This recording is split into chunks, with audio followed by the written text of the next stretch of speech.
যে আপাত দৃষ্টিতে এই আসামির কোনো সম্পৃক্ততা এই হত্যাকাণ্ডের সঙ্গে নাই। মাকে হত্যার অভিযোগে গ্রেপ্তার হওয়া ছেলে সাদের জামিন। বগুড়ার দুপচাঁচিয়া উপজেলায় গৃহবধূ উম্মে সালমা খাতুনকে হত্যার পর ডিপ ফ্রিজে রাখার অভিযোগে র্যাবের হাতে গ্রেপ্তার হওয়া ছেলে ছাদ বিন আজিজারকে জামিন দিয়েছে আদালত। বুধবার দুপুরে বগুড়া সিনিয়র জেলা এবং দায়রা জজ আদালতের বিচারক শাহজাহান কবির জামিনের আদেশ দেন। বিষয়টি নিশ্চিত করেছেন সাদের আইনজীবী উৎপল কুমার বাগচি। তিনি বলেন, পুলিশের বিশদ তদন্ত এবং মূল ৩ জন আসামির আদালতে ১৬৪ ধারা জবানবন্দি পর্যালোচনা করে এই হত্যার সঙ্গে সাদের কোনো সম্পৃক্ততা না থাকায় তার জামিন মঞ্জুর করা হয়েছে।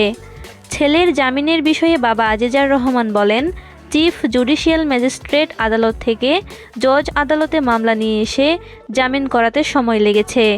ছেলের জামিনের পর এখন তার স্ত্রী হত্যার দায়ে যারা প্রকৃত দোষী তাদের বিচারের দাবি জানিয়েছেন তিনি।